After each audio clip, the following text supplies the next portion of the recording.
Hello students, welcome back with my new video.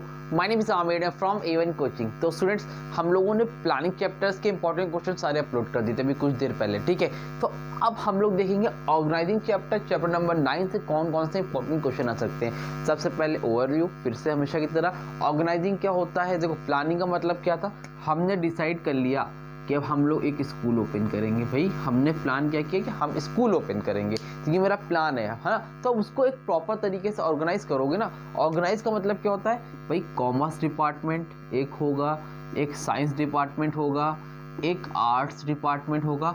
मतलब किसी भी चीज़ को प्रॉपर तरीके से क्या करना, ऑर्गेनाइज करना, सही जगह को सही जगह पर लगा देना। वो क्या होता है बेटा, ऑर्गेनाइजिंग होता है। समझ में आई बात, शॉर्ट में समझ में आई बात। हमने सोचा स्कूल बनाना है, वो क्या हो गया, मेरा प्लान है। उसके लिए क्या क्या प्लान है, वो सारी चीज़ें हम लोगों ने करी। उसको एक सही तरीके से प्रॉपर वे में, जो चीज़ जहाँ पर होनी चाहिए उसको वहीं पर होना चाहिए। क्लास 6 वाले एक तरफ, क्लास 7 वाले एक तरफ, क्लास 8 वाले एक तरफ। ये क्या है, ऑर्गेनाइज करना, एक सिस्टमेटिक वे में ऑर्गेनाइज करना। उसी को हम लोग क्या बोलते हैं बेटा, ऑर्गेनाइजिंग। तो अब बिजनेस में हर चीज़ को एक प्रॉपर तरीके में हमें ऑर्गेनाइज करना पड़ता है। मार्केटिंग डिपार्टमेंट वाले अलग, HR डिपार्टमेंट वाले अलग, फाइनेंस डिपार्टमेंट के अलग, है ना। सबके डिपार्टमेंट को अलग अलग कर दिया। उसी तरह स्कूल की एग्जांपल ले लो, कॉमर्स साइड वाले अलग, साइंस डिपार्टमेंट अलग, आर्ट्स डिपार्टमेंट अलग, इसका HOD अलग, इसका HOD अलग, इसका HOD अलग। HOD यानी कि हेड ऑफ डिपार्टमेंट, सबको अलग अलग पार्ट में बांट दिया। ये क्या हो गया, हमारा एक प्रॉपर वे में हमने सारी चीज़ों को ऑर्गेनाइज कर दिया। ये क्या हो गया बेटा, ऑर्गेनाइजिंग। अब आगे देखो, बोल रहा है कि एक तो ये आपको ऑर्गेनाइजिंग का मतलब समझ में आ गया। ऑर्गेनाइजिंग क्या होता है, इसकी मीनिंग जरूर से देख लेना, ठीक है। अब ये आपको जब ऑर्गेनाइजिंग का मतलब पता चल गया, तो आगे देखो क्या क्या इसमें से क्वेश्चन बन सकते हैं। नंबर 1 है difference between formal organisation and informal organisation. Formal organisation और इनफॉर्मल ऑर्गेनाइजेशन, ये इंपॉर्टेंट क्वेश्चन है, ये मोस्ट इंपॉर्टेंट है, आपके पेपर में बन सकता है। डिफरेंस और डिफरेंस नहीं बनेगा तो फॉर्मल ऑर्गेनाइजेशन क्या होता है, इसके क्या मेरिट्स है, ये सारी चीज़ें, मतलब इसके बारे में भी डिटेल में आ सकता है। या इनफॉर्मल ऑर्गेनाइजेशन के बारे में भी डिटेल में आ सकता है। तो फॉर्मल के चांसेस ज़्यादा हैं पेपर में आने के। अगर अलग से आएगा तो फॉर्मल ज़्यादा चांसेस आने के, नहीं तो डिफरेंस आ सकता है, ठीक है। उसके बाद नंबर 2 पर इंपॉर्टेंस ऑफ ऑर्गेनाइजिंग। ऑर्गेनाइजिंग की इंपॉर्टेंस क्या है, सही चीज़ों को सही जगह पर लगाना है, तो इंपॉर्टेंस तो होगी, तो वो इंपॉर्टेंस आप अपना एक्सप्लेन करोगे। उसके बाद क्या है, delegation of authority and importance of delegation of authority, ठीक है। डेलीगेशन ऑफ अथॉरिटी का मतलब क्या होता है और उसकी क्या क्या इंपॉर्टेंस है, ठीक है। तो ये बहुत ही इंपॉर्टेंट क्वेश्चन है, इसको जरूर से नोट कर लेना। डेलीगेशन ऑफ अथॉरिटी, और उसके बाद आपका step in the process of organising. ये भी है कि क्या स्टेप्स होते हैं, प्रोसेस जो होता है ऑर्गेनाइजिंग का, उससे क्या स्टेप्स होते हैं। अभी हम लोगों ने प्लानिंग के देखे थे, अब ऑर्गेनाइजिंग के, तो ये 2 स्टेप में से एक चांसेस है कि एक स्टेप तो आ ही जाएगा, चाहे प्लानिंग में चाहे ऑर्गेनाइजिंग में। तो ध्यान से देखो, ठीक है। 5 मार्क्स के क्वेश्चन में ये क्वेश्चन बन सकता है। फिर difference between centralisation and decentralisation. Difference क्या होता है सेंट्रलाइजेशन और डिसेंट्रलाइजेशन के बीच में, समझ में आ रही कुछ बात, कि सेंट्रलाइजेशन क्या है, डिसेंट्रलाइजेशन क्या है, इसके बीच का डिफरेंस देख लेना। ये अलग से ही पूछ सकता है कि सेंट्रलाइजेशन क्या है, डिसेंट्रलाइजेशन क्या है, ठीक है।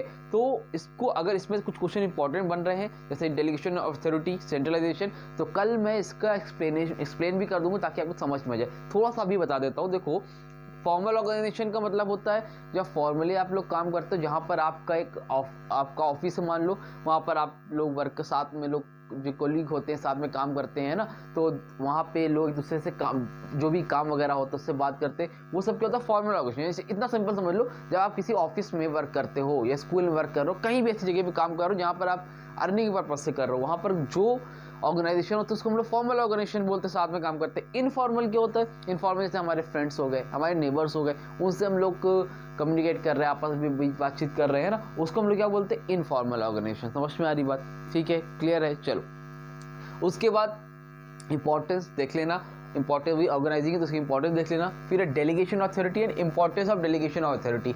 डेलीगेशन ऑफ अथॉरिटी का मतलब क्या है, देखो, डेलीगेशन ऑफ अथॉरिटी का मतलब होता है, जैसे सपोज मान लो मैं हूँ मेन डायरेक्टर हूँ, ठीक है, मेरे नीचे भी कोई होगा, उसके नीचे भी कोई होगा जॉब करने वाला, तो जो अपनी अथॉरिटी, डेलीगेशन अथॉरिटी मतलब अपनी अथॉरिटी अपने सबऑर्डिनेट को दे देना कि भाई आपको ये काम देखना है, ठीक है, उसको हम लोग क्या बोलते हैं, डेलीगेशन अथॉरिटी। अपने सबऑर्डिनेट यानी अपने से जो नीचे वाला, अपने जूनियर्स को आप कोई अथॉरिटी दे रहे हो कि हाँ ये प्रोडक्ट, ये काम आपकी जिम्मेदारी है, आपको देखना है, उसी को हम लोग क्या बोलते हैं, डेलीगेशन ऑफ अथॉरिटी। क्लियर।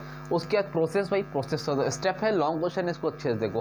फिर difference between centralisation and decentralisation, ये क्या होता है सर, सेंट्रलाइजेशन डिसेंट्रलाइजेशन का मतलब होता है, सेंट्रलाइजेशन में क्या होता है, जैसे आपका एक मान लो पूरा सिस्टम है, ठीक है, आपका एक ऑर्गेनाइजेशन है, तो ऑर्गेनाइजेशन में आपके टॉप लेवल होता है, फिर मिडिल लेवल होता है, फिर लोअर लेवल मैनेजमेंट होता है। तो इसमें क्या होता है कि सारी अथॉरिटी, जितने भी डिसीजन लेने की अथॉरिटी है, जितने भी डिसीजन लेने की अथॉरिटी है बेटा, वो किसके पास होती है, टॉप लेवल मैनेजमेंट के पास होती है। लेकिन डिसेंट्रलाइजेशन में क्या होता है, ऐसा नहीं होता है, इसमें कुछ अथॉरिटी इनके पास है, कुछ इनके पास है, कुछ इनके पास है, मतलब सबके पास अथॉरिटी होती है कि जिस लेवल का काम है वो वहाँ पर उस काम को,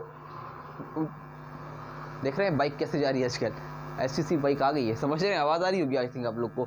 तो ये क्या है, टॉप लेवल मैनेजमेंट जो डिसीजन वगैरह ले जाता है, समझ में आ रही बात। सेंट्रलाइजेशन में जहाँ पर टॉप लेवल वाले डिसीजन लेते हैं, और डिसेंट्रलाइजेशन में क्या है, डिसेंट्रलाइजेशन में जहाँ पर टॉप मिडिल लोअर सबके पास अथॉरिटी होती है और वो डिसीजन ले सकते हैं, ताकि इसमें बहुत ही स्मूथली डिसीजन होता है, जल्द से जल्द फैसला लिया जाता है, ठीक है।